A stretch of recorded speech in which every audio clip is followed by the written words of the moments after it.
हमारे YouTube channel को subscribe करें और साथ ही बेल आइकन को जरूर दबाएं ताकि हर नई वीडियो सबसे पहले आप तक पहुंचे। शुक्रिया। अस्सलामु अलैकुम रहमतुल्लाहि व बरकातुहू। इशाअतुल क़िराअत यूट्यूब चैनल में आपका खैर मक़दम है। नाज़रीन किराम, आज बात करते हैं अशरे ज़िलहिज्जा की फजीलत और हुर्मत के ताल्लुक से। जिस तरह अल्लाह ताला ने हफ्ते के 7 दिनों में जुमे को और साल के 12 महीनों में रमजान मुबारक को और फिर रमजान मुबारक के 3 अशरों में से अशरे अखीर को खास फजीलत बख्शी है, इसी तरह ज़िलहिज्जा के पहले अशरे को भी फजल और रहमत का अशरा करार दिया है और इसीलिए हज भी इन्हीं अय्याम में रखा गया है और कुर्बानी जैसी अहम इबादत को भी इन्हीं अय्याम के लिए मुंतखब किया गया है। बहरहाल ये रहमत खुदावंदी का खास अशरा है। इन दिनों में बंदे का हर नेक अमल अल्लाह ताला को बहुत ज्यादा महबूब है और इसकी बड़ी कीमत है। हजरत इब्न अब्बास रज़ियल्लाहु ताला अन्हु रिवायत करते हैं कि रसूलुल्लाह सल्लल्लाहु अलैहि वसल्लम ने फरमाया, अल्लाह ताला को अमल सालेह जितना इन 10 दिनों में महबूब है उतना किसी दूसरे दिन में नहीं। और जैसे ही अशरे ज़िलहिज्जा शुरू होता है तो सबसे पहले हमारी तरफ जो हुक्म मुतवज्जह होता है वो बड़ा अजीब और गरीब हुक्म है, और वो क्या है?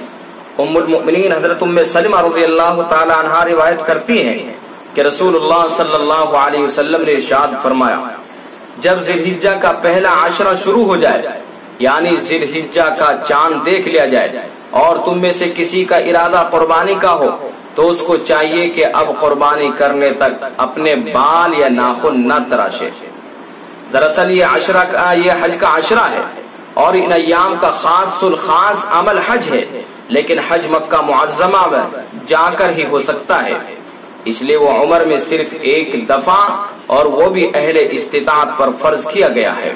इसकी खास बरकत वही बंदे हासिल कर सकते हैं जो वहाँ हाजिर होकर हज करे, लेकिन अल्लाह ताला ने अपनी रहमत से सारे अहले ईमान को इसका मौका दिया है कि जब हज के ये अय्याम आए तो वो अपनी अपनी जगह रहते हुए भी हज और हुज्जाज से एक निस्बत पैदा कर लें और उनके कुछ आमाल में शरीक हो जाएं। ईद उल अज़हा की कुर्बानी का खास राज यही है। हुज्जाज 10वीं ज़िलहिज्जा को मिना में अल्लाह के हुजूर में अपनी कुर्बानियां पेश करते हैं। दुनिया भर के दूसरे मुसलमान जो हज में शरीक नहीं हो सके उनको हुक्म है कि वो अपनी अपनी जगह ठीक उसी दिन अल्लाह के हुजूर में अपनी कुर्बानियां नज़र करें। और जिस तरह हाजी एहराम बांधने के बाद बाल या नाखून नहीं तिरछवाते, इसी तरह ये मुसलमान जो कुर्बानी करने का इरादा रखते हैं ज़िलहिज्जा का चांद नजर आने के बाद बाल या नाखून न तिरछवाएं और इस तरीके से भी हुज्जाज से एक मुनासबत और मुशाबहत पैदा कर ले। बकौल हजरत मजदूब रहमतुल्लाह अलैह कि तेरे महबूब की या रब शबाहत लेकर आया हूँ, तेरे महबूब की या रब शबाहत लेकर आया हूँ, हकीकत इसको तू कर दे, मैं सूरत लेकर आया हूँ। क्या बाईद है कि अल्लाह ताला इस सूरत की बरकत से हकीकत में तब्दील फरमा दे और उसकी रहमत की जो घटाएं वहाँ बरसेंगी, इंशाअल्लाह हम और आप उससे महरूम नहीं रहेंगे। लेकिन ये मुस्तहब अमल है, जरूरी नहीं है। बाद लोग इसमें बहस व मुबाहसा करते हैं कि अगर बाल या नाखून काट लिए तो उसकी कुर्बानी नहीं होगी या गुनहगार होगा। ऐसा कुछ नहीं है, बल्कि मुस्तहब अमल है। इस पर आप अमल करेंगे, उन जैसी उनकी शबाहत इख्तियार करेंगे तो आपके ऊपर आपको अजर व सवाब मिलेगा। और अगर किसी वजह से आपने बाल कटवा दिए या नाखून तिरछवा दिए तो ना आपकी कुर्बानी के ऊपर कोई असर पड़ेगा और ना किसी तरह का कोई गुनाह होगा।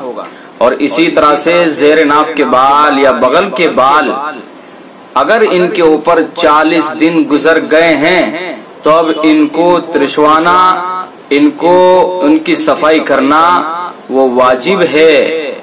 इसलिए इस बात का भी ख्याल रखें अब उनको इसी तरह से छोड़े रखना नहीं चाहिए कि जब कुर्बानी होगी, कुर्बानी करने के बाद जेरे नाफ के बाल और बगल के बाल जो उनको काटेंगे और उनकी सफाई करेंगे। अगर 40 दिन उनके ऊपर गुजर गए तो उनकी सफाई जरूरी है, वाजिब।